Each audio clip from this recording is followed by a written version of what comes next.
अस्सलाम वालेकुम, welcome to novels Urdu library channel. आज जो मैं आपके लिए नावल लिख रहा हूँ उसका नाम है जानम सुनजरा और इसके राइटर हैं मोहम्मद वसीम बलोच। तो इस नावल को शुरू करते हैं।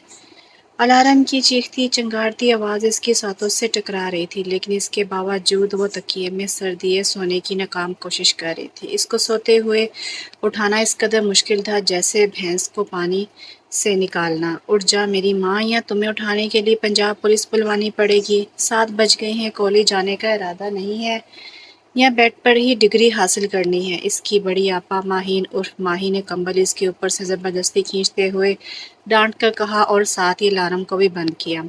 माही आपी, प्लीज़ सोने दें, बहुत नींद आ रही है। एक तो आप सुबह सुबह किसी खौफनाक सास माँ का रूप धार लेती हैं। पेशे ने रोने वाली शक्ल बनाकर कंबल दोबारा खींचते हुए कहा, बहुत सो लिया, चलो अब उठो और कॉलेज जाने की तैयारी करो, वरना मैं असली वाली सास बनकर दिन में तारे दिखाऊंगी। माही अप्पी के खतरनाक तेवर देखते हुए प्रेशे को न चाहते हुए भी नींद को खैर बात कहना पड़ा और जमाई लेते हुए उठकर वॉशरूम में घुस गई। अल्लाह माफ़ करे, कितना शौक चढ़ा हुआ है सास के घर जाने का। वॉशरूम में घुसते हुए माही अप्पी की आवाज़ प्रेशे के कानों से टकराई तो इसने मुंह पर हाथ रखते हुए अपनी हंसी रोकी और वॉशरूम के दरवाजे पर खड़े होकर बुलंद आवाज़ में गोया हुई, माही आपी, आपको कोई शौक नहीं है सास के घर जाने का? प्रीशा ने दरवाजे से मुंह निकालकर कहा और जल्दी से अंदर घुसकर दरवाज़ा बंद कर लिया। उड़ती हुई चप्पल आकर दरवाजे से टकराई थी, लेकिन इससे पहले प्रीशा दरवाज़ा बंद कर चुकी थी। प्रीशा बहनों में सबसे छोटी और सबकी लाडली थी। माहीन आपा सबसे बड़ी और सायरा इनसे छोटी थी। इनका कोई भाई नहीं था। माँ बाप के गुजर जाने के बाद माहीन आपा ने ही सबको माँ बनकर पाला था। इनके साथ इनके दादा अब्बू भी बरामदे में चारपाई डाले बाहर आने जाने वाले को बहुत कम बनाई के बावजूद देखने की कोशिश में मगर रहते थे, जिनसे बात करने के लिए फुल वॉल्यूम में बोलना ज़रूरी था, क्योंकि इनको बनाई के साथ कम भी सुनाई देता था। प्रीशा फ्रेश होकर निकली तो इसकी दोस्त और हमसाई नूर आ धमकी, मोहतरमा अभी तक ठहरी है, कॉलेज का टाइम हो गया है। नूर ने इनको देखते हुए याद दिलाया, हाँ हाँ याद है मुझे, एक पीरियड मिस भी हो गया तो क़यामत नहीं आ जाएगी। प्रीशा ने कमरे में घुसते हुए बड़ी लापरवाही से जवाब दिया। नूर भी इसके पीछे ही घुस गई। कुछ देर बाद वो तैयारी करके कमरे से निकली तो दादाजी सामने बैठे खोजती नज़रों से इसे देख रहे थे। कौन हो तुम लोग और मेरे घर में क्या कर रहे हैं? दादाजी ने अपनी लाठी को मजबूती से पकड़ते हुए कहा। प्रीशा और नूर ने एक ठंडी आग भरते हुए एक दूसरे की तरफ देखा। लगता है दादाजी की बनाई और नज़र के साथ याददाश्त भी चली गई है। नूर ने प्रीशा की तरफ देखते हुए कहा, दादाजी मैं प्रीशा हूँ। प्रीशा ने दादाजी के बिल्कुल कान के करीब जाकर बाआवाज़ बुलंद अपना तारुफ करवाया, लेकिन दादाजी ठहरे बहरे प्रीशा को कुछ और ही बना दिया। कौन से पैसे? मेरे पास कोई पैसे नहीं है, चलो निकलो यहाँ से चोर कहीं की। दादाजी ने अपनी छोटी छोटी आंखों से घूरते हुए वॉल्यूम फुल करके जवाब दिया और अपनी दोनों जेबों को मजबूती से पकड़ लिया। प्रीशा ने माथे पर हाथ रखा। दादाजी पैसे नहीं, प्रीशा हूँ।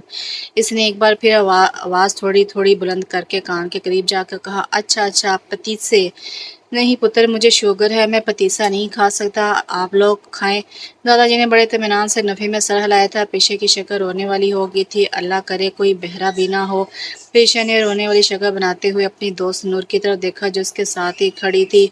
एक तो दादाजी की बनाई कमज़ोर है और दूसरा सुनाई भी कम देता है। नूर ने हमदर्दी से इनकी तरफ देखते हुए कहा, दवाई कहाँ है मेरी दवाई? दादाजी एक बार फिर चारपाई पर इधर उधर हाथ मारते हुए गोया हुए। ये दादाजी हर बार गलत टर्न क्यों पकड़ लेते हैं?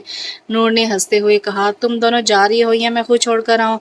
किचन से माही अप्पी के गुस्से में लिपटी आवाज़ सुनाई दी तो वो दोनों कमान से निकली तीर की तरह घर से निकली थी और दादाजी अभी तक चारपाई पर इधर उधर हाथ मारते हुए मुसलसल दवाई तलाश कर रहे थे। अहमद मुराद को ढूंढते हुए लॉन की तरफ आए तो उसको कुर्सी पर किसी मुर्दा बिल्ली की तरह पड़े देख के हैरान हुआ, लेकिन थोड़ा करीब जाकर देखा तो उसकी आंखें खुली आसमान को तक रही थी। तब जाकर से तसल्ली हुई। शुक्र है, वरना मैं तो समझ रहा था रूह परवास कर गई है। अहमद ने दिल पर हाथ रखते हुए सामने वाली कुर्सी पर बैठते हुए कहा। अहमद मुराद का दोस्त और कज़न था, जो इसके हर दुख सुख का साथी था, क्योंकि सुख तो इसने कभी देखा नहीं था। 6 भाइयों का सबसे छोटा इकलौता नालायक होने के सबब हमेशा इज्जत अफजाई करवाता रहता था। वेला होने के साथ साथ वो अक्सर थकी हुई शायरी करके लोगों को मज़ीद थकाने में पेश रहता था। अहमद के तंज पर वो टिस से मिस ना हुआ। खैरियत है, उदास क्यों हो और मुंह मुर्दा छिपकली की तरह क्यों बनाया हुआ है? अहमद ने इस बार थोड़ा संजीदा लहजे में दरियाफ्त किया। जनवरी और फरवरी हमेशा मुझे उदास कर देते हैं। वो लॉन में पड़ी कुर्सी के ऊपर से टेक लगाए, आसमानी नीली चादर पर नजर टिकाए, उदास लहजे में गोया हुआ क्यों? अहमद इसकी वीरान आंखों में झांकते हुए हैरत से गोया हुआ क्योंकि जनवरी में मेरी पहली मोहब्बत मुझे छोड़कर चली गई थी, और वो कब से गोया हुआ और फिर खामोशी छा गई। अहमद को इस पर बेइंतहा तरस आया था और बहुत अफसोस हुआ। और फरवरी, उन्होंने कुछ ना समझते हुए सवाली नज़रों से इसकी तरफ देखा। फरवरी में मेरी दूसरी मोहब्बत अपने शोहर को प्यारी हो गई थी। इस बार इसके उदास लहजे पर अहमद ने तप कर इसकी तरफ देखा। तो मार्च और अप्रैल के लिए कोई नहीं मिली अभी तक? अहमद ने पुरतपिश लहजे में इसकी तरफ देखते हुए तंज़ी अंदाज में सवाल किया। नहीं यार, अब मोहब्बत ना होगी दोबारा। मैं अपने हिस्से की 10 से 12 मोहब्बतें कर चुका हूँ। इसने एक सरदार भरते हुए बड़े इत्मीनान से जवाब दिया। 10 से 12? अहमद ने दीदे फाड़ के इसकी तरफ देखते हुए बुलंद आवाज़ में पूछा। हाँ, शायद 1-2 हिस्से ऊपर नीचे हो गए हों। इसने अहमद की तरफ देखकर बड़े एतमाद से जवाब दिया और फिर सर को कुर्सी की पुल से टिका कर अपनी नज़रें आसमान पर जमा ली थी। बड़ी चाइना टाइप की मोहब्बतें हैं जो एक माह भी नहीं चलती, अहमद ने हैरत से कहा। लड़कियां मेरी तरफ इस नज़र से क्यों नहीं देखती जिस नज़र से सलमान और शाहरुख को देखती हैं? अच्छा खासा मुंह मत्थे लगता हूँ, फिर भी मुझे देखते ही हर लड़की मुझे भाई क्यों बोल देती है? क्या मेरी पेशानी पर भाई लिखा हुआ है?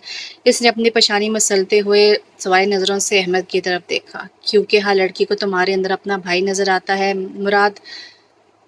भाई, ओ सॉरी, मेरा मतलब है मुराद भाई, अहमद ने मिस्री हंसी हंसते हुए जवाब दिया। अहमद, मैं मर्द होकर बेमुराद क्यों हूँ? इसके लहजे में तड़प थी, दर्द था, ज़िया थी। क्योंकि तू मुराद नहीं, ना मुराद है, और ना मुराद बेमुराद ही रहते हैं, अहमद ने बड़े सुकून से जवाब दिया। तो मुराद ने शोला उगलती नज़रों से अहमद की तरफ देखा। इसके बदलते तेवर देखकर अहमद ने फौरन जूतों को हाथ मारा और भागने की तैयारी में था। मुराद के नीचे मुराद के पंजे से दबो चुके थे। फिर पूरे घर में अहमद की चीखों की आवाज़ सुनाई दी थी। आज कॉलेज में एक बड़े पैमाने पर एक तकरीब का एहतमाम किया गया था जिसमें बड़े बड़े शुरा के साथ कुछ मुकामी शुरा को भी दावत दी गई थी। इसलिए पेशी आज रूटीन से हटकर पूरी तैयारी के साथ सज धज कर आई थी क्योंकि इसको अदब से बड़ा लगाव था और वो अदीबों का बड़ा अदब करती थी और हमेशा की तरह नूर इसके साथ चिमटी फिर रही थी। जल्दी चलो यार, वरना तकरीब ख़त्म हो जाएगी। पीछे तेज़ी से चलती हुई नूर से मुखातिब थी, लेकिन जैसे ही हाल की तरफ मुड़े, सामने से आते हुए एक अनजान शख्स से टकराई। अंधे हो, नज़र नहीं आता? प्रीशा ने अपनी पेशानी मसलते गुस्से से चलाई। तुमने मारी एंट्रियाँ, दिल में बजी घंटियाँ टन टन। वो अजनबी इसकी बात का बुरा मनाने की बजाय प्रीशा को बड़ी किद्दत भरी नज़रों से देखते हुए दिल पर हाथ रखे बड़े बेसिरे अंदाज में गोया हुआ। क्या बकवास कर रहे हो? प्रीशा ने झंझलाते हुए कहा। नूर ने बामुश्किल अपनी हंसी रोकी। सॉरी मैडम, ये बैकग्राउंड म्यूजिक चल रहा है क्योंकि आपको देखते ही मेरे दिल में घंटियां सी बजने लगी हैं। वो जैसे फिल्मों में होता है, बिल्कुल वही हो रहा है मेरे साथ। इसे नदीदों की तरह दीदे फाड़ कर पेशे की तरफ देखते हुए कहा। तुम्हारा मुंह तोड़ दूंगी, ठरकी कहीं के। तुम हो कौन? प्रीशा ने खा जाने नजरों से इसकी तरफ देखते हुए पूछा। मैं वो मुराद हूँ जो एक अरसे से अपनी सेहती की तलाश में था, लेकिन आपको देखकर लगता है मेरी तलाश ख़त्म हो गई। इसने शायराना अंदाज में सर को खम देते हुए हल्की सी मुस्कान होंठों पर सजाए जवाब दिया। तुम्हारी तलाश ख़त्म नहीं हुई, बल्कि अब तुम्हारी लाश भी ख़त्म हो जाएगी। शर्म नहीं आती? अपनी उम्र देखी, वक़्त पर शादी हो जाती तो मेरी उम्र की तुम्हारी बेटी होती, ठरकी कहीं के। प्रीशा ने धमकी अमेज़ लहजे में कहते हुए उसे शर्म दिलाने की नाकाम कोशिश की। इससे पहले कि मुराद कोई जवाब देता, कॉलेज के प्रिंसिपल वहाँ आ धमके। वेलकम मिस्टर मुराद, आपको यहाँ देखकर खुशी हुई। यहाँ के हालात से बेखबर प्रिंसिपल ने पुरजोश अंदाज में इसका इस्तकबाल किया। बहुत शुक्रिया सर, आपकी ज़रा नवाजी है कि आपने इस नाचीज़ को इतनी बड़ी तकरीब में मदऊ किया। मुराद ने भी जवाबी मुस्कुराहट के साथ जवाब देते हुए हाथ मिलाया, जबकि प्रीशा और नूर हैरत से प्रिंसिपल और मुराद को देख रही थी। मैं तो आपकी शायरी और आपकी आवाज़ का बहुत बड़ा फ़ैन हूँ। प्रिंसिपल की बात सुनकर प्रीशा नूर का माथा ठनका। जवाब में मुराद ने मुस्कुराते हुए सर को हल्की सी जनिश दी। प्रीशा बेटा, तुम यहाँ क्या कर रही हो? प्रिंसिपल ने सवाल नज़रों से प्रीशा की तरफ देखा। कुछ नहीं सर, वो तो बस में ऐसे ही यहाँ से गुजर रही थी तो सर से मुलाकात हो गई। प्रीशा ने जबरी मुस्कुराहट लबों पर सजाए जवाब दिया और फौरी वहाँ से खिसक गई। मुराद इससे जाता हुआ देखकर हल्का सा मुस्कुराया था। क्या सोच रही हो प्रीशा? नूर ने इसको सोचों में गुम देखकर धप से इसके पास सोफे पर बैठते हुए पूछा तो वो चूक गई और हाथ में चिप्स का पैकेट था। मैं आराम से खाते उसकी तरफ देख रही थी। اللہ میاں کی بھینس آرام سے نہیں بیٹھ سکتی، ترا نکال دیا میرا، اللہ معاف کرے میں سمجھی زلزلہ آ گیا ہے۔ پیشے نے دل پر ہاتھ رکھتے ہوئے ضرورت سے زیادہ طاقتور نور کو شکایتی نظروں سے دیکھا۔ اللہ کا شکر ہے کھاتے پیتے گھر سے ہوں، تمہاری طرح منہ چوہی کی طرح نہیں ہے، ایک چپاتی 2 وقت میں کھاتی ہو تو پھر دل میں بھی تو چوہی کی طرح ہوگا۔ نور نے بھی بڑے پرسکون انداز میں اس کو لتاڑا تھا۔ گول گپے کھا کھا کر تم خود بھی گول گپا ہو گئی ہو، پیشے نے کلس کا جواب دیا۔ اچھا اب بکو مت، یہ بتاؤ اس قدر کس کے خیالوں میں کھوئی ہوئی ہو؟ نور نے اس کے طنز کو ہوا میں اڑاتے ہوئے سوالی نظروں سے اس کی طرف دیکھا۔ اس نامراد شاعر کے بارے میں سوچ رہی تھی، کمبخت شاعری تو اچھی کرتا ہے، پیشے نے سنجیدگی سے جواب دیا۔ وہ ٹھرکی شاعر تم اس کے بارے میں سوچ رہی ہو؟ حیرت سے نور کے دیدے پھیل گئے تھے۔ او ہیلو، بس سوچ رہی ہوں، تمہاری ضرورت سے زیادہ باہر نکلے ہوئے ڈیلے کچھ زیادہ ہی سمجھ رہے ہیں۔ پیشے نے فوراً اس کو ڈانٹا تھا، یہ جو کچھ زیادہ ہوتا نہ ہے بچوں، یہ سوچنے سے ہی ہوتا ہے، پہلے اس کے بارے میں سوچو گی، پھر آہستہ سا کچھ ہونے لگے گا، اور جب کچھ ہونے لگتا ہے نا تو چین وین سب لٹ جاتا ہو، جب چین وین کھو جاتا ہے تو پھر ایک ہی آواز آتی ہے، تڑپ تڑپ کر اس دل سے آہا نکلتی رہی۔ نور نے اپنی بے سری آواز میں گنگناتے ہوئے کہا، ہاں تو ہونے دو، جو ہوتا ہے تمہیں کیا؟ پیشے نے لاپرواہی سے جواب دیا۔ اس کی عمر دیکھی ہے، تم سے کم 10 سال بڑا ہوگا۔ نور نے جیسے اس کو ڈرایا تھا، تم اتنی محنت کس لیے کر رہی ہو؟ کہیں تمہارا دل تو نہیں آ گیا اس پر؟ پیشے نے شاکی نظروں سے اس کی طرف دیکھ کر چپتے ہوئے لہجے میں سوال کیا۔ دفعہ دور مجھے وہ ٹھرکی شاعر ایک آنکھ نہیں بھایا، نور نے نحوس بھرے انداز میں کہتے ہوئے ہاتھ میں پکڑے چپس کے پیکٹ سے ایک چپس اٹھا کر منہ میں ڈالی۔ کیا پتہ دوسری آنکھ سے بھانے لگے، پیشے نے جیسے اس کو چھیڑا تھا۔ مجھے معاف کر دو بی بی، یہ شاعر اور ادیب تمہیں ہی پسند ہے، میرا تو دور دور تک ادب سے کوئی واسطہ نہیں ہے۔ نور نے اٹھتے ہوئے کہا، ہاں بے ادب لوگوں کا ادب سے کیا واسطہ، اور تمہاری محبت تو گول گپے پیزا شاورما برگر بریانی اور پتہ نہیں کیا کیا ہے۔ کبھی کبھی تو مجھے لگتا ہے تم دنیا میں پیدا ہی کھانے کے لیے ہوئی ہو، اور دیکھ لینا تمہاری شادی بھی کسی ڈیلیوری بوائے سے ہی ہوگی تاکہ تم اس بیچارے سے ساری زندگی مفت پیزے سے منگوا کر کھاتی رہے۔ پریشا نے ہنستے ہوئے مزید چھیڑ خانی کی تو نور نے شعلہ بار نظروں سے اس کو دیکھا۔ مس پریشا، خبردار میرے اور کھانے کے درمیان آنے کی کوشش کی تو تمہیں بھی کچا چبا جاؤں گی۔ نور نے اس کو تنبیہ کرتے ہوئے کمرے سے نکل گئی، اور پریشا صوفے پر پڑی ہنستی ہی چلتی گئی تھی۔ احمد، ایک راز کی بات بتاؤں؟ مراد نے احمد کی طرف دیکھتے ہوئے سنجیدہ لہجے میں کہا۔ احمد جو موبائل پر گیم کھیل رہا تھا، مراد کی بات سن کے اس کی طرف متوجہ ہوا۔ مجھے نہیں لگتا تمہارا کوئی راز کبھی راز رہ سکتا ہے، کیونکہ تم خود ہی سب کچھ بتا دیتے ہو۔ خیر بتاؤ کیا بات ہے؟ احمد نے نہ چاہتے ہوئے بھی سننے کا ارادہ کیا، کیونکہ وہ جانتا تھا کہ اس کو منع بھی کیا تو وہ زبردستی بتا دے گا۔ مجھے کسی سے محبت ہو گئی ہے۔ مراد کی بات سن کر بھی احمد کے تاثرات میں کوئی فرق نہیں پڑا، اس نے کچھ بھی جواب دینے کی بجائے دوبارہ سے گیم کھیلنا شروع کر دی۔ تم کچھ بول کیوں نہیں رہے؟ کچھ لمحوں کے توقف کے بعد مراد نے جھنجھلاتے ہوئے پوچھا تھا، کیونکہ میں تمہارے اس راز کا بوجھ نہیں اٹھا سکتا، تمہیں تو آئے دن کسی نہ کسی سے محبت ہو جاتی ہے، کوئی ایسی بات بتاؤ جو واقعی راز ہو۔ احمد نے اس کی طرف دیکھتے ہوئے جواب دیا، اس بار میں واقعی سنجیدہ ہوں، مجھے وہ لڑکی واقعی بہت اچھی لگتی ہے، اور میں شادی کروں گا تو اسی سے کروں گا، ورنہ کنوارا مر جاؤں گا۔ مراد نے مضبوط لہجے میں جواب دیا۔ اچھا وہ کون ہے بدقسمت جو تمہاری 12ویں یا شاید 13ویں محبت ہے؟ احمد نے طنزیہ انداز میں دریافت کیا۔ پریشے، مراد اس کا نام لیتے ہوئے مسکرائے، اس کی باشیاں جیسے خوشی سے کھل اٹھی تھیں۔ اب یہ محترمہ کون ہے، کہاں رہتی ہیں، اور ان کا کچھ تعارف بھی کروا دیں تاکہ مجھے سمجھنے میں آسانی ہو۔ احمد نے الجھن بھرے انداز میں پوچھا، میں نہیں جانتا کون ہے، کہاں رہتی ہے، بس اس کو کچھ دن قبل کالج میں مشاعرے کی دعوت پر گیا تھا تو وہیں اس کو دیکھا تھا۔ اف کیا ظالم بڑی بڑی آنکھیں تھی، ناگن کی طرح بل کھاتے بال، اور وہ ہرنی جیسی چال، بانسری کی میٹھی کوک جیسی ترنم سی آواز۔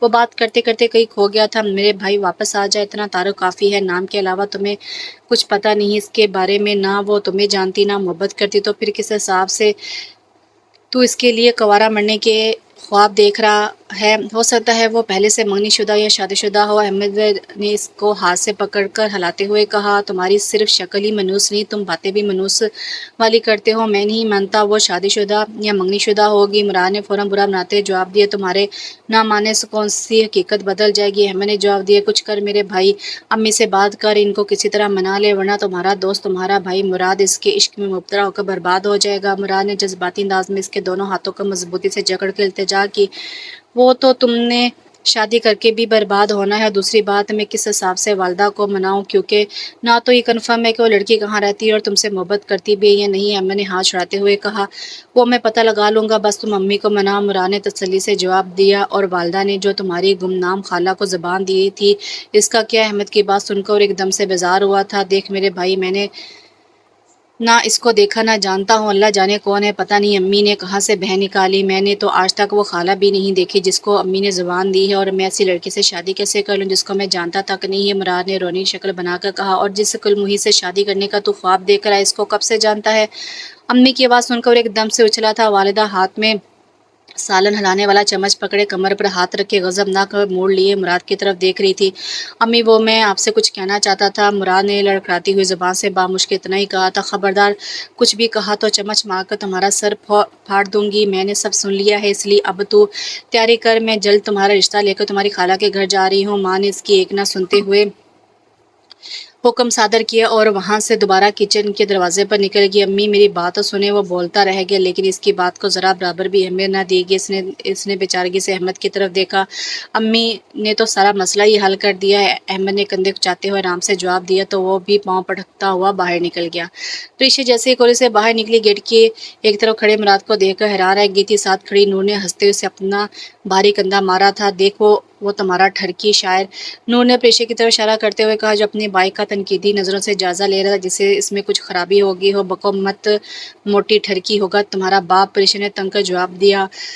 آپ تو وہی ہیں نا مراد شاعر ہیں، وہ سوری میرا مطلب مراد نامی شاعر ہیں، آپ یہاں کیا کر رہے ہیں؟ پریشا اس کے قریب جاتے ہوئے گویا اور اس نے یوں ظاہر کیا جیسے پریشا کو اچانک دیکھا ہو۔ ارے آپ پریشا ہیں نا؟ مراد نے انجان بنتے سوال نظروں سے اس کی طرف دیکھا۔ جی میں وہی ہوں پریشا نے آرام سے جواب دیا۔ جانم سن ذرا پلکیں تو اٹھا، مراد اس کی آنکھوں میں دیکھتے ہوئے دھیرے سے گنگنایا۔ کیا بک رہے ہیں؟ پریشا نے گھبرا کر دیکھتے ہوئے کہا، جبکہ نور نے بڑی مشکل سے اپنی ہنسی روکی۔ پاگل، یہ اس کا بیک گراؤنڈ میوزک چل رہا ہے، بھول گئی؟ نور نے اس کے کان میں سرگوشی کرتے ہوئے کہا جو مراد نے واضح طور پر سنی تھی۔ معاف کیجیے گا، آپ کی حسن کی تاب نہ لاتے ہوئے میں اپنے جذبات پر قابو نہیں رکھ سکا اور یہ بیک گراؤنڈ میوزک چلنا شروع ہو گیا جس کو روکنا میرے بس میں نہیں ہے۔ مراد نے گھبرا کر اپنی صفائی پیش کی۔ پریشا کو پہلی بار اس کی حالت اظہار پر ہنسی آئی تھی۔ ویسے آپ شروع سے پاگل ہیں یا ابھی ہوئے ہیں؟ پریشا نے ہلکی سی ہنسی ہنستے ہوئے کہا، بس آپ کو دیکھ کر ہو جاتا ہوں۔ مراد نے ترنت جواب دیا، اچھا تو یہاں کیا کر رہے ہیں؟ پریشا نے جان بوجھ کر موضوع بدلا تھا۔ وہ میں بس یہاں سے گزر رہا تھا تو بائک میں کچھ خرابی آ گئی تو بس وہی دیکھ رہا تھا۔ مراد نے جلدی سے مسکراتے ہوئے جواب دیا، اچھا تو وہ خرابی دور ہوگی؟ پریشا نے سوالی نظروں سے دیکھتے ہوئے کہا، ہاں جی وہ تو آپ کو دیکھتے ہی دور ہو گئی تھی۔ مراد نے دانتوں کی نمائش کرتے ہوئے جواب دیا، مطلب خرابی بائک میں نہیں تمہارے دل میں تھی؟ پریشا نے بڑی بڑی خوبصورت آنکھوں سے اس کی طرف دیکھتے ہوئے پوچھا، ساری خرابیاں دل سے ہی شروع ہوتی ہیں؟ مراد نے مسکرا کر جواب دیا، کسی اچھے سے ڈاکٹر کو دکھائیں؟ پریشا نے مشورہ دیا، جی بس اسی ڈاکٹر کی تلاش میں ہوں، آپ دیکھیں وہ تلاش کب اور کہاں ختم ہوتی ہے؟ مراد کے جواب پر وہ ہلکا سا مسکرائی تھی، چلے اب خرابی دور ہوگی تو آپ بھی جائیں، ہم بھی جا رہے ہیں کیونکہ ہمیں دیر ہو رہی ہے۔ پریشا نے آرام سے کہتے ہوئے نور کو چلنے کا اشارہ کیا، اگر آپ برا نہ مانیں تو میں آپ کو چھوڑ دوں؟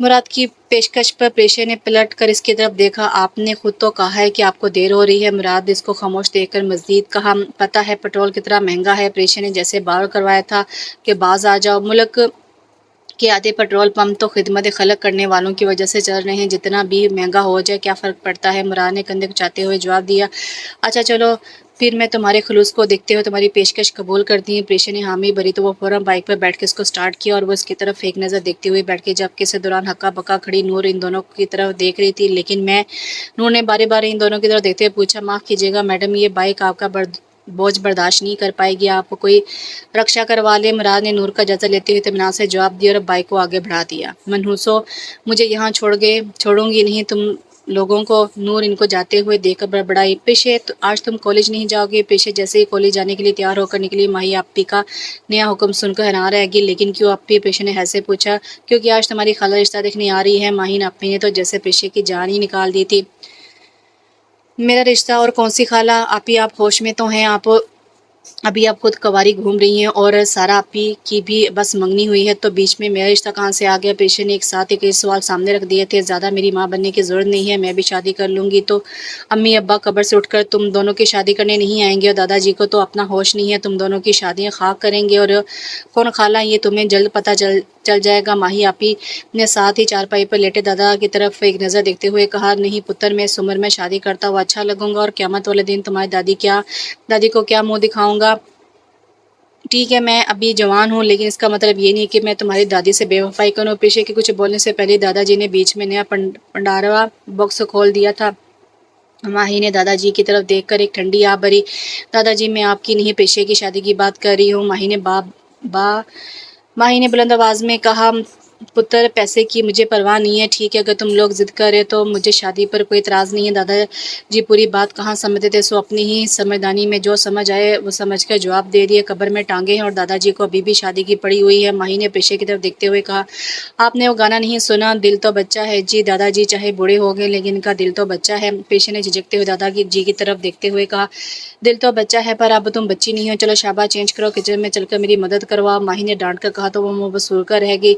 आप ही मुझे नहीं करनी शादी, आप मना कर दें खाला को। पेशे ने दो टोक अंदाज में इनकार कर दिया। महरूम अम्मा अब्बा ये रिश्ता बचपन में ही तय करके गए थे, तुम क्या चाहती हो मैं अब इनकार कर दूं। माही आपी ने संजीदगी से इसकी तरफ देखते हुए कहा, तो उन्होंने मेरा क्यों तय कर दिया, आपका क्यों नहीं किया। पेशे ने रोनी शक्ल बनाकर पूछा, क्योंकि बदकिस्मती से तुम हम सबसे ज़्यादा खूबसूरत स्मार्ट हो, इसलिए खाला का दिल तुम पर ही आया। माही ने तीखे लहजे में जवाब दिया तो वह बेबसी से सोफे पर ढह गई। क्या तुम किसी और को पसंद करती हो? अगर ऐसी कोई बात है तो अभी बता दो, बाद में मेरा मुंह काला ना करवाना। माही आपी ने इसकी तरफ सारी नज़रों से देखा तो पेशे बुरखला गई। नहीं नहीं, ऐसी तो कोई बात नहीं है, लेकिन मैं अभी पढ़ना चाहती हूँ। पेशे ने फौरी जवाब दिया, खाला आ जाए तो खुद इन्हें इनकार कर देना, क्योंकि मेरे अंदर इन्हें इनकार करने की हिम्मत नहीं है। और जहाँ तक पढ़ाई का ताल्लुक है वो शादी के बाद भी हो सकती है, इनकी तरफ से ऐसी कोई पाबंदी नहीं है। माही आपी तेज़ लहजे में कहती हुई अंदर चली गई और वो सोफे पर बैठी बेचैनी से पहलू बदलती रह गई। क्या बात है, मुंह क्यों बनाया हुआ है, आज कॉलेज नहीं जाना? नूर सहन में दाखिल हुई तो पेशे को सोफे पर गुमसुम बैठे देखकर हैरत से गोया हुई। आज मेरी कोई गुमनाम खाला मेरा रिश्ता देखने आ रही है। पेशे ने बुरी सी शक्ल बनाते हुए जवाब दिया, हैं सच्ची तुम्हारी शादी हो रही है? नूर तो जैसे खुशी से उछल पड़ी, तुम तो ऐसे खुश हो रही हो जैसे मेरी नहीं तुम्हारी हो रही है। पेशे ने सुलग कर कहा, तुम किस लिए इतना सुलग रही हो, क्या बात है? कहीं से नामुराद पर सच्ची में तो दिल नहीं आ गया जो किसी और से शादी पर यूं मुफलाए बैठी हो। नूर ने इसकी दुखती रग पर हाथ रख दिया था, तुम अपनी बकवास बंद करोगी, मैं पहले ही बहुत परेशान हूँ। नूर ने तप कर कहा, मतलब हाय, मतलब चोट दिल पर लगी है। नूर ने हंसते हुए कहा, लेकिन पेशे बस घूरकर रह गई। अगर मुझे कहीं वो नामुराद मिल गया तो मैं इसे रोक कर दुनिया जहां का दर्द अपने लहजे में समो कर इसके साथ सामने हाथ जोड़कर कहूंगी कि मुराद, तुम अपनी सेहती को उठाकर क्यों नहीं ले जाते, इसके तो भाई भी नहीं है जो तुम्हारा पीछा करेंगे। नूर ने किसी फिल्मी अदाकारा की तरह डायलॉग बोलते कहा और फिर खुद ही खिलखिलाकर हंस पड़ी, तुम खुद ही इस नामुराद और ठरकी आशिक के साथ भाग जाना। पेशे ने तनकर जवाब दिया, हाय नूर, सदके जाए वो हामिद तो भरे, मैं तो भागने के लिए भी तैयार हूँ। अच्छा खासा हैंडसम है। हाँ, 2-4 साल बड़ा है तो क्या हुआ? नूर ने दिल पर हाथ रखते हुए कहा तो प्रेशर जल भुनकर रह गई। हालांकि तुम्हारी सेहत भागने वाली नहीं है, पेशेंट तंजिया वार किया था। अल्लाह बख्शे तुम्हारी दादी भी किसी हूर की तरह खूबसूरत थी। दादाजी ने एक बार फिर दरमियान में अपनी टांग गुजरना मुनासिब समझा था। दादाजी आप बुरे हैं, आपको जन्नत में ही मिलेंगी। नूर ने हंसते हुए जवाब दिया था, अब क्या करूं, तुम बताओ, मुझे कुछ समझ नहीं आ रहा। प्रेशर ने मासूम सी शक्ल बनाकर पूछा, फिक्र ना कर, जरा आने दे इस खालाजाद को, मैं इसको ऐसा सबक सिखाऊंगी कि खुद ही जवाब देकर भाग जाएगी। नूर ने भी अपना बैग सामने टेबल पर रखते हुए कहा, खुद साथ वाले सोफे पर डैगी। हालांकि सोफा इसके इस अंदाज में बैठने पर तड़प उठा था, लेकिन नूर को इसकी ज़रा परवाह नहीं थी। तुम सच कह रही हो? प्रेशर ने खुश होकर कहा, हाँ, बस तुम देखती जाओ मैं करती क्या हूँ। नूर ने एक आंख दबाकर कहा तो वो दोनों खिलखिलाकर हंस पड़ी। हाय मेरा प्यारा गोल गप्पा। प्रेशर ने इसके दोनों गालों को पकड़कर जोर से खींचते हुए कहा, चलो तुम्हारे कमरे में चलते हैं, फिर वहाँ से सब प्लान करते हैं। नूर ने इसका हाथ पकड़ते हुए कहा तो वो दोनों यूं ही हाथ पकड़े पेशे के रूम की तरफ बढ़ी थी। माही की खाला की आमद हो चुकी थी और सब इस वक्त ड्राइंग रूम में मौजूद थे। इनके साथ इनकी बड़ी भाभी, इसका खालाजाद और इसका दोस्त मौजूद थे, जो इस वक्त मशरूब से लुत्फानंदोज हो रहे थे, जबकि प्रेशर नूर इस वक्त अपने कमरे में दबके बैठी थी। अरे भाई, हमारी बेटी कहाँ है, नजर नहीं आ रही। खाला ने मशरूब का एक घूंट मुंह में डेलते हुए सवाल नजरों से माही की तरफ देखा था। दरअसल वह शर्मा रही है, अंदर अपनी दोस्त के साथ है, मैं अभी बुलाती हूँ। माही ने होंठों पर मुस्कुराहट सजाए जवाब दिया। उसके बाद प्रेशर को आवाज़ दी, गुड़िया सा बाहर आना, देखो कौन आया है। माही ने आवाज़ दी तो खाला के साथ बैठे इनके बेटे ने बेचैनी से पहलू बदला, मुराद अभी भी वक्त है, भाग जाओ, तुम्हारी जगह मैं शादी कर लूँगा अब दोस्त के लिए, इतना तो कर सकता हूँ। अहमद ने इसके कान में सरगोशी करते हुए पेशकश की, बकवास बंद करो वरना यहीं तुम्हारा मुंह तोड़ दूंगा। मुराद ने तीखे लहजे में जवाब दिया। कुछ देर बाद पेशे नूर के साथ छोटे छोटे कदम उठाती ड्राइंग रूम में दाखिल हुई, लेकिन इसकी नज़र जैसे ही मुराद पर पड़ी तो वो दोनों एकदम से चूक गई, जबकि मुराद भी पेशे को देख उछला था। तुम? बेख्तियार पेशे के मुंह से निकला। क्या मतलब? तुम लोग पहले से एक दूसरे को जानते हो? मुराद की बड़ी भाभी ने हैरत से इनकी तरफ देखते हुए पूछा था। नहीं, वो बस इनको कॉलेज में एक मुशायरे में देखा था। नूर ने फौरन जवाब दिया। मुराद के चेहरे पर छाई उदासी एकदम खुशी में बदल गई थी। अच्छा, तो मुराद भाई शायरी भी करते हैं? माही ने हैरत से इनकी तरफ देखा। जी, बहुत फजूल है, अहमद ने फौरन जवाब दिया। मुराद ने गुस्सैली नज़रों से अहमद की तरफ देखा। क्या मतलब? माही ने हैरत से पूछा। मेरा मतलब है बहुत बहुत कूल शायरी करते हैं। अहमद ने फौरन पंतरा बदला था। आओ बेटा, इधर बैठो मेरे पास। खाला ने पेशे को देखते हुए प्यार से अपने पास बैठने का इशारा किया तो वो धीरे से चलती उनके पास आकर बैठ गई। अब आप सब लोग सोच रहे होंगे ये खाला कहाँ से आ गई, तो मैं बताती हूँ कि आपकी वालदा मेरी छोटी बहन थी और हम दोनों का आपस में बहुत प्यार था, लेकिन जब छोटी ने घर वालों की मर्ज़ी की बजाय अपनी मर्ज़ी से आपके पापा से शादी कर ली तो सब बड़ों ने इनके साथ ताल्लुक़ ख़त्म कर दिया था और हमें इनसे मिलने की इजाज़त नहीं थी। लेकिन मैं फिर भी छुप छुप कर इनसे मिलने आती थी। तब जब प्रेशे पैदा हुई तो मैं वहीं थी। तब तुम्हारी मम्मा ने मुझसे वादा किया था कि पेशे आपकी बेटी बनेगी, लेकिन बदकिस्मती से वो ये दिन देखने के लिए हमारे दरमियान में नहीं है। मुराद की वालदा बात करते हुए आखिर में रंजीदा हो गई थी। मुराद, तुम्हारी ये मोटी साली मेरी तरफ क्यों देख रही है? अहमद ने थूक निगलते हुए मुराद के कान में सरगोशी की। ये कुर्बानी से पहले अपने बकरे को देख रही है। दूसरी बात, ये मेरी साली नहीं, पेशे की दोस्त है। मुराद ने भी जवाबी सरगोशी की। क्या मतलब? मैं समझा नहीं। अहमद ने दुपट्टा खाती नूर की तरफ एक नज़र देखते हुए पूछा। तुम इसकी आंखों में छुपे जज्बात को नहीं पढ़ रहे हो? वो कैसे तुम्हारी तरफ देख रही है? अहमद ने इसकी तरफ देखा तो एकदम घबरा गया। माफ़ करना भाई, मैं इसके जज्बात का वजन नहीं उठा सकता है। अहमद ने एक बार फिर मुंह इसके कान के करीब करके जवाब दिया। तुम दोनों क्या खुसर फुसर कर रहे हो? वालदा की आवाज़ पर दोनों गड़बड़ा गए। वो कुछ नहीं मामा, बस ऐसे ही कह रहे थे, आपकी बहू बहुत प्यारी है। मुराद ने फौरन जवाब दिया तो सब खिलखिलाकर हंस पड़े। इधर माही पेशे की आंखों के बदलते तासरा देखकर हैरान हो रही थी, क्योंकि अब जो चमक इसके चेहरे पर थी वो इसके लिए हैरान कुन थी। मुराद और इसकी मामा के जाने के बाद जब पेशे ने माही आपी को अपने और मुराद के बारे में सच बताया तो वो बहुत हैरान होने के साथ साथ खुश भी हुई। कुछ देर कबल वो मुरझाई सी लग रही थी, लेकिन अब जैसे खिल उठी थी। कुछ अरसे बाद पेशे और मुराद बर आई थी और वो दोनों बाकायदा रिश्ता अज़वाज में मुंसलिक हो गए थे। सारा और प्रेशे की शादी के बाद माही आपी और दादाजी अकेले रह गए थे, इसलिए मुराद की मामा ने ज़िद करके इनको अपने ही साथ रख लिया था और इनका भी एक अच्छी जगह रिश्ता तय कर दिया था। लेकिन इस दौरान नूर और अहमद एक दूसरे के इश्क में गोडे गोडे पागल हो चुके थे और अहमद इसके जज्बात का बोझ उठाने के लिए हम वक्त तैयार था। तो यूँ ये नावल ख़त्म हुआ। एक छोटा सा कूल सा नावल था। उम्मीद करती हूँ आपको पसंद आया होगा। इंशाल्लाह एक नए नावल के साथ बहुत जल्द हाजिर होती हूँ। तब तक के लिए इजाज़त दीजिए। अल्लाह हाफ़िज़।